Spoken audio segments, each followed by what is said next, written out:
कैसे हो प्यारे विद्यार्थियों। स्वागत है आप सभी का आपके ही अपने YouTube channel friend of student में। स्टूडेंट्स, हम लोगों ने प्रश्नावली 2.1 और 2.2 को कंप्लीट पढ़ लिया है और इसके साथ ही पीछे जितने भी एग्जाम्पल्स हैं, उदाहरण हैं, उन सभी उदाहरणों को भी हमने सॉल्व कर लिया है। अगर आपने पीछे के वीडियोज़ नहीं देखे हैं तो आप इन सभी वीडियोज़ को इस चैनल पर देख सकते हैं। साथ ही लिंक मैंने इस वीडियो के डिस्क्रिप्शन बॉक्स में भी दे दिया है। तो चलिए आज की इस वीडियो क्लास को स्टार्ट करते हैं। इस वीडियो क्लास में हम उदाहरण नंबर 6 को सॉल्व करने वाले हैं। उदाहरण है 2x² प्लस 3x प्लस 1 को x प्लस 2 से भाग दीजिए। तो इस उदाहरण में हम एक बहुपद को दूसरे बहुपद से किस तरह से भाग किया जाता है ये सीखने वाले हैं। बहुत ही आसान तरीके से मैं आपको भाग सिखाऊंगा, आपको कोई भी प्रॉब्लम नहीं होने वाली है। तो चलिए फटाफट से क्लास को स्टार्ट कर लेते हैं। सवाल को सॉल्व करने से पहले स्टूडेंट्स, आप लोगों से एक छोटी सी रिक्वेस्ट है, अगर ये सवाल आपको समझ में आ जाए तो इस वीडियो को एक लाइक ज़रूर कर देना, ठीक है। चलिए सॉल्व करते हैं। तो सवाल में हमें क्या करना है, 2x² प्लस 3x प्लस 1 को भाग देना है x प्लस 2 से। जब कभी भी किसी एक बहुपद को किसी दूसरे बहुपद से भाग देना हो तो सबसे पहले तो हमें ये चेक करना है कि हमारे दोनों ही बहुपद यानी भाज्य और भाजक दोनों ही घातों के घटते क्रम में होने चाहिए, ठीक है।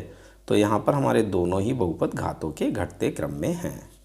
देखो, पहले x² है, फिर x की घात 1 है, फिर अचर पद है, तो घातों का घटता क्रम हो जाता है। इसी प्रकार से यहाँ पर x की घात 1 है, फिर अचर पद है, तो ये भी घातों के घटते क्रम में, ठीक है। तो सबसे पहले तो आपको ये चेक करना है कि दोनों ही बहुपद मानक रूप में होने चाहिए, यानी घातों के घटते क्रम में होने चाहिए, ठीक है। इसके बाद हमें क्या करना है, जिस तरह से हम संख्याओं का भाग करते हैं उसी तरह से इनको व्यक्त करना है।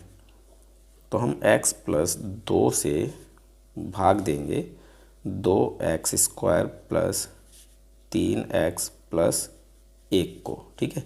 तो इस तरह से हम इनको लिख लेते हैं। अब देखो, आपको क्या करना है, इस पूरे को x प्लस 2 से भाग नहीं देना है। आपको क्या करना है, ये जो आपका भाज्य है, ठीक है, इसका जो पहला पद है, पहला पद क्या है, 2x², ठीक है। इस पहले पद को भाजक के पहले पद से, भाजक का पहला पद है x, ठीक है, तो भाजक के पहले पद से भाज्य के पहले पद को भाग देना है, ठीक है। एक बार और समझें, आपको भाज्य के पहले पद को भाजक के पहले पद से भाग देना है, ठीक है। तो देखो, कुछ इस तरह से हम भाग देंगे। पहला पद है हमारा 2x², तो इसको हम कुछ इस तरह से लिख लेते हैं ताकि थोड़ा सा सरल हो जाए। 2 गुणा x, ठीक है ना। x गुणा x² हो जाएगा और फिर 2 से गुणा कर देंगे तो 2x²। तो हम 2x² को इस तरह से लिख लेंगे, ठीक है। ये क्या है, हमारा भाज्य का पहला पद, ठीक है। और इसको हमें भाग देना है भाजक के पहले पद से। तो भाजक का पहला पद क्या है भाई, x है, ठीक है। हम x से भाग दे देंगे, तो x से ये x कैंसिल हो जाएगा, बचेगा क्या, 2 गुणा x यानी 2x। तो यहाँ जो हमें आंसर मिला है ना, इसको हमें यहाँ भागफल के स्थान पर लिख लेना है, ठीक है। इतनी बात आपको समझ में आ गई। हमें क्या करना होता है, भाज्य के पहले पद को भाजक के पहले पद से भाग देना होता है और जो आंसर मिलता है उसको हम भागफल में लिख लेते हैं, ठीक है। अब 2x से हमें क्या करना, बारी बारी से इन दोनों को गुणा करना है, यानी x को और 2 को, ठीक है। तो पहले 2x से हम x की गुणा करेंगे, तो 2 का 2 हमारा सेम आ जाएगा, x गुणा x² हो जाएगा, ठीक है। देखो, x का गुणांक क्या है, x के सामने कौन सी संख्या है, कोई भी संख्या नहीं, जहाँ कुछ नहीं होता वहाँ होता है 1। तो हम क्या करते हैं, संख्याओं की संख्या से गुणा करते हैं, तो 2 की और 1 की गुणा होगी तो 2 आ जाएगा, और x की x से गुणा करेंगे तो x² हो जाएगा, ठीक है। और इसको हमें इस पद के नीचे ही लिखना है, ऊपर नीचे सेम पद होने चाहिए, ठीक है, सेम घात वाले पद। 2x की घात 2, इसके नीचे ही हमें लिखना है 2x की घात 2, ठीक है। अब हमें 2x से 2 को गुणा करना है, तो प्लस है, प्लस लगा लेते हैं, फिर 2 गुणा 2 ये हो जाएगा सर 4, बचा क्या आपका x, तो यहाँ x लिख लीजिए, ठीक है। हमने क्या किया, 2x से इन दोनों ही पदों को गुणा कर लिया और हमें जो मिला उसको हमने यहाँ लिख लिया।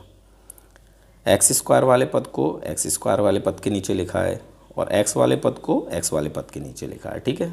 ओके, इसके बाद हम क्या करेंगे, ऊपर वाले में से इस नीचे वाले को घटाएंगे, जैसा कि हम संख्याओं में करते हैं, ठीक है।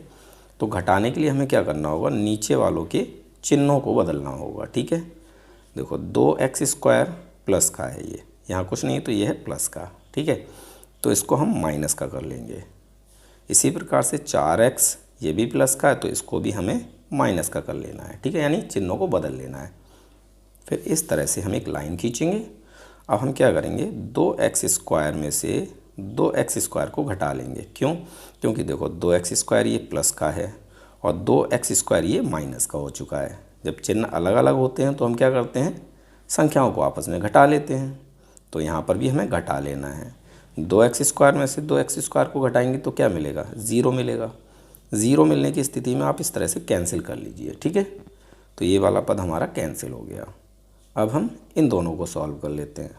3x हमारा प्लस का है और 4x अब हमारा माइनस का है। तो ये प्लस का है, ये माइनस का है, दोनों चिन्ह अलग अलग हैं, इसका मतलब ये दोनों आपस में घट जाएंगे।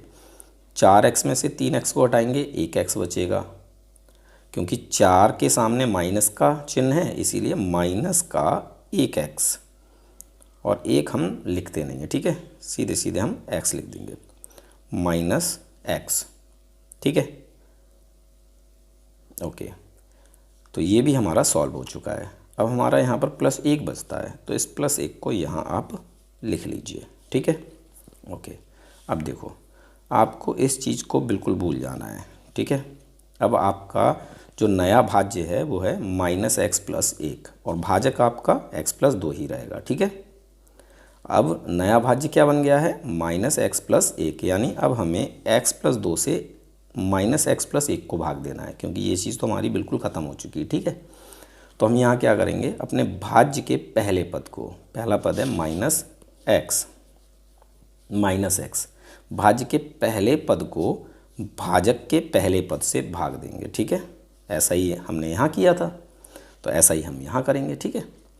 तो x से x एक बार में कैंसिल हो जाएगा, क्या मिलेगा आपको, -1। अब इस -1 को हमें कहाँ लिखना है स्टूडेंट्स, जैसे हमने 2x को यहाँ लिखा था उसी तरह से -1 को भी यहाँ लिख लेना है, ठीक है। अब हमें क्या करना है, -1 से इन दोनों की बारी बारी से गुणा करना है, जैसे हमने 2x से किया था, ठीक है। चलिए, तो -1 की गुणा x से करेंगे तो क्या मिलेगा, माइनस का x, ठीक है। -1 की गुणा +2 से करेंगे तो माइनस गुणा प्लस माइनस हो जाएगा, 2 एकम 2, यानी -2, ठीक। इसके बाद हमें क्या करना है, अभी नीचे वालों के चिन्ह बदल देने हैं। ये माइनस का है, इसको हम प्लस का कर देते हैं, और ये भी माइनस का है तो इसको भी हम प्लस का कर देते हैं, ठीक है। और इस तरह से एक लाइन खींच लेते हैं। अब देखो ये वाला x माइनस का है और ये वाला x अब प्लस का है, तो दोनों ही अलग अलग चिन्ह हैं, ये दोनों आपस में क्या होंगे, घट जाएंगे, ठीक है। 1x में से 1x को घटाएंगे तो क्या मिलेगा, 0 मिलेगा।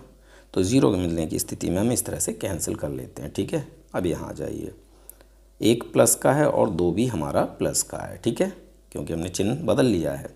2 हमारा किसका, प्लस का है, और 1 भी प्लस का है, तो दोनों ही सेम चिन्ह हैं। सेम चिन्ह होने पर हम क्या करते हैं, संख्याओं को जोड़ते हैं। तो 1 और 2 कितना हो जाएगा, +3, क्योंकि दोनों प्लस के हैं तो +3, ठीक है। यहाँ हमारी भाग कंप्लीट हो जाती है, ये हमारा शेषफल है, ठीक है।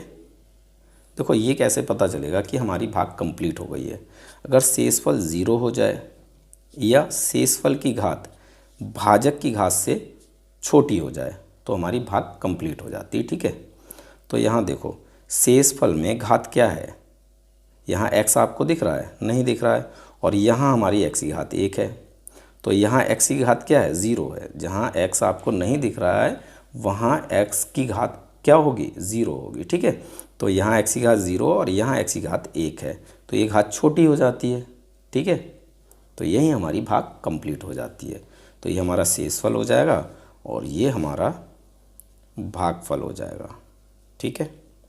ओके, अब आप चाहें तो अपने उत्तर की जांच भी कर सकते हैं। तो उत्तर की जांच हम कैसे करते हैं भाई, हमारे पास फॉर्मूला होता है भाज्य बराबर भाजक गुणा भागफल प्लस शेषफल। ठीक है, शेषफल। भाज्य हमेशा बराबर होता है भाजक गुणा भागफल प्लस शेषफल के। ठीक है, तो यहाँ पर हम क्या करेंगे, मान रख लेंगे। भाजक हमारा क्या है, x प्लस 2। ठीक है, जिससे भाग किया जाता है उसे हम भाजक बोलते हैं। तो हमने x प्लस 2 से भाग किया है तो x प्लस 2 हमारा भाजक है। ठीक है, गुणा भागफल 2x माइनस 1, ये हमारा भागफल है 2x माइनस 1, और प्लस में शेषफल। शेषफल हमारा क्या है, 3। ठीक है, इस पूरे को सॉल्व करोगे तो आपको अपना भाज्य मिल जाएगा, और भाज्य आपका क्या है, 2x square plus 3x plus 1। ठीक है, इसको सॉल्व कर लेते हैं। तो x प्लस 2 से हमें गुणा करना है 2x माइनस 1 को, तो आप कुछ इस तरह से गुणा कर लीजिए। इसका पहला पद लिखिए और ये पूरी ब्रैकेट लिख लीजिए 2x माइनस 1। ठीक है, फिर इसका दूसरा पद यानी प्लस 2 लिखिए और फिर से इस पूरी ब्रैकेट को लिख लीजिए। ठीक है, और फिर हमारा प्लस का 3। आपको एक बात और याद रखना है, पहले हम गुणा करते हैं उसके बाद हम माइनस या प्लस करते हैं। ठीक है, तो सबसे पहले हमें इन दोनों की गुणा करनी है, बाद में हमें 3 को प्लस या माइनस करना है। ठीक है, ओके, ब्रैकेट लगाएंगे, x की और 2x की गुणा होगी तो ये हो जाएगा 2x स्क्वायर। ठीक है, x की और 1 की गुणा होगी तो x एक कम x माइनस का x हो जाएगा, क्योंकि यहाँ माइनस तो माइनस आ जाएगा। यहाँ से ब्रैकेट लगाएंगे, 2 और 2x की गुणा होगी तो ये हो जाएगा प्लस का 4x। ठीक है, ये भी प्लस का ये भी प्लस का तो प्लस आ जाएगा। 2 से माइनस 1 की गुणा करेंगे तो क्या मिलेगा भाई, 2 हमारा प्लस का है और 1 माइनस का है, तो पहले तो प्लस गुणा माइनस माइनस हो जाएगा, फिर 2 गुणा 1 2 1 कम 2, और फिर हमारा प्लस का 3।